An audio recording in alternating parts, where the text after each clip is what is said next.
Assalamualaikum warahmatullahi wabarakatuh. Perkenalkan, nama saya Sarul Gunawan. NIM saya 242 1010 470. Pertama-tama saya hormati dosen pengampu mata kuliah Al-Quran Hadis Bapak Yahya, dan tak lupa pula kepada teman-teman yang berbahagia. Di sini saya ingin menjelaskan tentang media saya, di mana saya mengajarkan tentang video YouTube, media video YouTube. Berjudul Hukum Bacaan Idhar Halqi. Jadi di sini saya akan menjelaskan tentang hukum bacaan idhar halqi untuk siswi MI. Di mana tujuan pembelajaran di sini adalah setelah mengikuti pembelajaran yang tadi disebutkan di dalam suatu modul dan materi ajar, itu di mana peserta didik ini mampu menjelaskan pengertian idhar halqi dan juga mampu menyebutkan huruf-huruf idhar halqi, mengidentifikasi bacaan idhar halqi dalam ayat Al-Quran, dan juga membaca bacaan idhar halqi dengan benar sesuai dengan kaidah tajwid. Selanjutnya yaitu pengertian nun mati dan tanwin. Jadi pengertian nun mati di sini, nun mati adalah huruf nun yang berharokat sukun atau mati. Contohnya itu min, an, dan juga yang lain. Dan juga pengertian tanwin di sini adalah bunyi en pada akhir kata yang terdiri dari fathatain, kasrotain, domatain, seperti contoh aliman, ghafuron, dan juga hakiman. Selanjutnya yaitu pengertian idhar halqi, di mana idhar secara bahasa berarti itu jelas. Halqi berarti tenggorokan. Nah, pengertian idhar halqi sendiri adalah hukum bacaan nun mati atau tanwin yang dibaca jelas tanpa dengung ketika bertemu salah satu huruf halqi atau huruf tenggorokan. Nah, cara membacanya bagaimana? Cara membacanya itu jelas, tidak berdengung, dan juga sesuai dengan makhraj. Nah, apa saja sih huruf-huruf idhar halqi? Tadi kan sudah dijelaskan bahwa pengertian idhar halqi itu seperti apa. Nah, huruf-huruf idhar halqi itu ada 6 huruf, yaitu hamzah, ha, ain, ha, gha, kha. Nah, agar mudah diingat, ini bisa jadi, semua huruf ini tersebut keluar dari tenggorokan, yaitu halqi.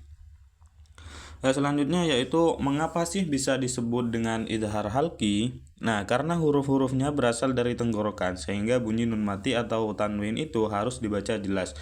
Nah, tidak bolehnya itu bagaimana? Tidak boleh disamarkan, didengungkan. Nah, harus dibaca dengan terang dan juga jelas sesuai dengan makhrajnya. Selanjutnya, di sini contohnya dari idhar halqi. Nah, contohnya min ilmihi, di mana nun mati itu bertemu dengan huruf ain. Hukum bacaannya itu idhar halqi. Nah, contoh yang kedua itu adzabun alim.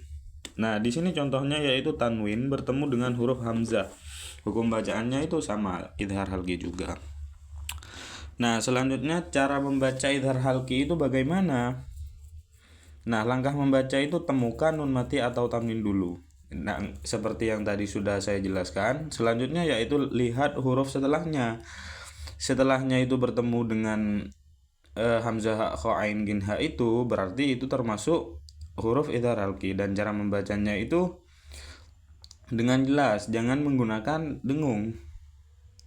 Selanjutnya di sini ada latihan menentukan hukum bacaan, di mana peserta didik itu bisa menentukan hukum bacaan dari keempat kalimat tersebut gimana. Tentunya harus dibaca dengan jelas, tidak boleh dengung, sesuai dengan cara baca idhar halqi. Selanjutnya yaitu manfaat mempelajari idhar halqi. Nah, apa saja sih manfaatnya mempelajari idhar halqi itu? Dimana manfaatnya yaitu membaca Al-Quran itu bisa dengan benar, menghindari kesalahan bacaan, menjaga makna ayat Al-Quran, meningkatkan kualitas tilawah, dan juga mendapat pahala karena membaca Al-Quran sesuai dengan tajwidnya.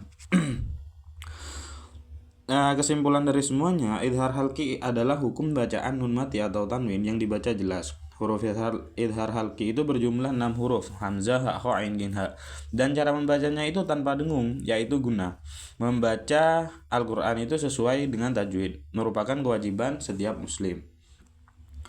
Di sini ada kuis yang mana di sini terdiri dari beberapa soal, mungkin bisa diisi oleh peserta didik setelah menyimak penjelasan yang tadi.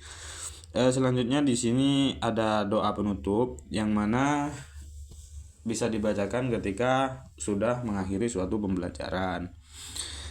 Baik, mungkin hanya ini yang bisa saya sampaikan dan juga saya jelaskan tentang suatu media saya dalam video berbasis YouTube.